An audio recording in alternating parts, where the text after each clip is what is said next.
Oh, let's do it. We got beef. Rappers are beefing. So apparently there's like a quadruple beef going on with Drake, Kendrick Lamar, Rick Ross, Pusha T, and a whole host of other dudes. And I need to understand, what does this mean for me and you? What does this mean? I'm trying to understand. What does this mean for us, the consumers, us young people who are watching these rappers talk bad about each other for things I'm not exactly sure why they're talking bad about each other. That's the great confusing part. So let's go back to the history of rap beef. Rap beef goes back to the early days when niggas was rapping, and it used to be battle rappers. And these battle rappers will say mean things about each other in hopes to hurt each other's feelings, to win the approval of random people in the audience. So they will be known as the hardest guy with the most bars, and that is the essence and the origins of the rap beef. And so apparently, some of our favorite rappers today are using beef as a marketing tool to essentially drive up their sales and for concerts and all this other stuff. So, me as an older gentleman in my ripe age of 77, I'm curious as to why niggas is beefing. Why is there beef? Why are people talking bad about each other? And what is the reason? Because normally when rappers are beefing, typically when there's beef being occurred, there's over one or three things. Somebody's girl is messing with another guy's girl, or a guy is messing with somebody's girl. There's some trifecta stuff going on. Money, somebody owes somebody money, something of that nature, or somebody's calling somebody else soft and they want to have a fight, and it kind of gets violent. So we have long passed the days of the violent beef since the days of Tupac and Biggie. That tragically stopped the rap community from beefing with each other to the point where we started shooting people. Now, there are still guys that shoot each other, but those are guys that try to get mixed up in street stuff. So R.I.P. Young Dolph, R.I.P. XXXTentacion, R.I.P. Biggie, Tupac, and all the other hosts of dudes that have been killed in street battles. So we got rid of that third one because it got too real. So now, primarily, all the beefs that occur are typically because somebody thinks another man is soft or over somebody having sex with somebody else's woman. So typically, when I hear about rap beef, I immediately go to one of those two things. Who fucked whose girl and why they do it. And so apparently, Drake is now responding to all the things they were talking about. Because I think J. Cole had a beef with Kendrick, where J. Cole basically said, Kendrick, you're not as good as you think you are. You made one good album, and ever since then, it's been boring. And you're making music for old people that like rap. Because you're not in the streets no more. You're talking about filfer and getting vax and all other type of weird shit. And which is to some degree, we got to keep it a full stack. This is on a side note with rappers. Rappers only get one album. You get one album. That's it. You get one dope-ass album. Everything after that, you're pretty much cooked. Because rapping is not actually a musical talent. And you go back to my old view with the Sexy Red, where rap is not actually real music because there's no ability for you to get better at the thing. So if I play piano, I get better at piano. By playing piano, I can play more things on the piano. If you rap, all you can do is rap and hope that your producer makes great beats so people will stay listening. But outside of that, as you can see from the examples of such guys like The Baby, Soulja Boy, pretty much every rapper that ever came into existence, they get one good album, and that's about it. So J. Cole basically made fun of Kendrick, saying that you're an old man. Nobody likes what you write. It's not that good. Kendrick started talking bad about Drake for some reason, and now we have a whole beef going on. So apparently, Kendrick Lamar released a track known as "Like That" in response to he released a whatever the hell. He released a diss track with Metro Boomin and Future, where he disses the notion that he's in the big three with Drake and J. Cole, and he says, "No, it's just me. I'm the only good one. The rest of you niggas suck. You were not on the same level," which I don't know what level any of these rappers really are. I think all rappers are kind of on the same level, which is you make one good album and that's about it. And so anyway, the note goes on and goes on and goes on, and it's apparently Drake drops a diss track known as Push-Ups. So Drake, not being one for beef, as we saw with the Pusha T beef, Pusha T murked Drake. He told him about a baby that he was having hiding that he had with a porn star. And I don't know about you, but if I had a baby with a porn star, I too would be very dishonored and embarrassed. And there is no real way to come back from that because you were hiding the baby with the porn star. Now, Drake went and made some fun of Pusha T, but I don't know how you can really make fun of Pusha T because Pusha T is actually a real one. And Pusha T, he'd be pushing the P. You push the P, nigga. I'll just say push P. And so when you pushing P, it's hard for somebody to come with a diss track. So Drake was able to drop that because he kind of realized I'm above my head, and the only reason that I'm even getting any type of push or pull or people considering I'm winning the rap battle between me and Pusha T is because I'm Drake.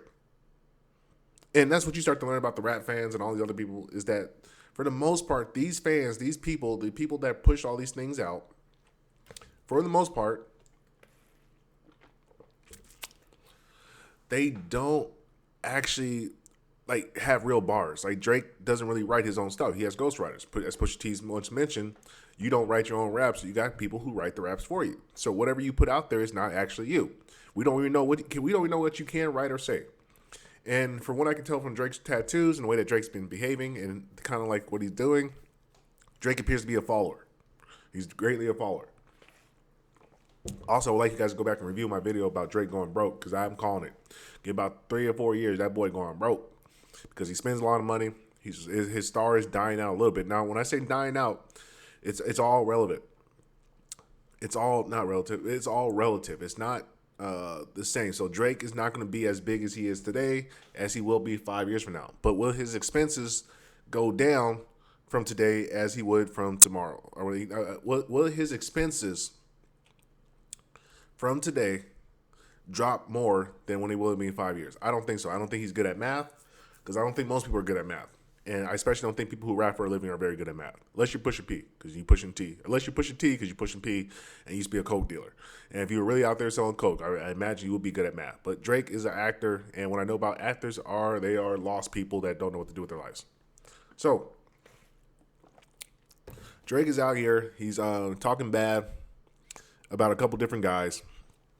And then Rick Ross decided to throw his hat in the ring, because Rick Ross, as a mogul, will never give up an opportunity for good marketing. And that's why I got to respect Rick Ross, because he's one of the few rappers that is actually good at math and good at business and was able to do something outside of rap. Now, he is an interesting character because he doesn't really have to rap, which makes his music a little bit more funnier because, I mean, he was just bored and decided, you know what, let me jump into this thing. I don't have really a dog in the fight, but I just like starting beat. He's kind of like 50 Cent in a way. He's a nice troll. Like that's the thing you got to appreciate about some guys who are rappers, like 50, Rick Ross. Excellent trolls. Massively underrated trolls, Rick Ross and 50 Cent. Like Rick Ross, when he did that thing, like they try to sell me $1,000 to cut the tree down. I said, fuck that, I ain't cutting no tree down for no $1,000. I'll do it myself. And went out there and got a chainsaw, cut a tree. He did it the wrong way, which was improper, which could have fell back on him and maybe killed Rick Ross. But Rick Ross did do some gamesmanship by cutting the tree down, which I gotta give him some credit. And he had the whole thing with the cattle and shit that he's growing in his house. So Rick Ross might have his own steakhouse. I shout out to Rick Ross. So Rick Ross made an album. Not an album, but he made a song, and I thought it was pretty catchy. It was interesting. But I just find rap beef to be very interesting because these are grown men. And as a grown man myself, I enjoy beef. I enjoy animosity. I enjoy drama. I enjoy watching it. I enjoy being part of it. But what I always wonder about with the rap beef is, what is the conflict resolution? See, like one of the things that, and this leads us into like the WWE and WrestleMania. One of the reasons that WrestleMania and WWE is such a popular entertainment sports brand is because it has 3 parts of a great story. There is conflict resolution, and the next step into the next conflict. And then there's characters. And that's all humans really love. That's why humans love a story. You got to tell me the who, where, when, what, why, and why are we here, and why are we watching, why should I care? If you can explain those things to me, I'm willing to listen to you. Because that's all you need for the element of the story. And as you start to get older, as you start to make money, as you start to get bored, because you kind of get past the basic necessities of living life, one of the things you try to do, attempt to understand and attempt to learn, is how to make a great story. Because storytelling is like the great essence of humans. That's how we've always been able to communicate. We could tell a great story, you could get people's attention, you could sell people's things. And so what these rappers do is they start these beefs, and you get curious, like, wait, hold up a second. Why is Kendrick Lamar beefing with Drake? I want to know more. I don't know why I want to know more, but I'm just curious. Like, if I see niggas beefing, I want to know. Like, if you look in the street and you watch niggas fighting, my first question is not like, oh, that was a great jab, or that was a great right hook, or that was a great kick. My first question is, what series of events led to these people fighting in the grocery store. Like, I want to know, how did you get there? What was the reason? What happened? What occurred throughout the day that led to this particular point in time where we see two people fighting in the grocery store? And that's the same thing I look at with the beef. What happened with Drake, Kendrick Lamar, Future, Rick Ross, and J. Cole? What led to them end up getting to this beef? What emotional trigger point made them go, you know what? I need to go make a I need to go make a song about one of these guys because fuck them. And that's interesting to me. I don't care about the music, but that element is interesting to me. So if you find that interesting, you want to dive deeper into why niggas is beefing and rapping about each other, you need to like and subscribe and share in this video and listen into more of my insights on rap and beef.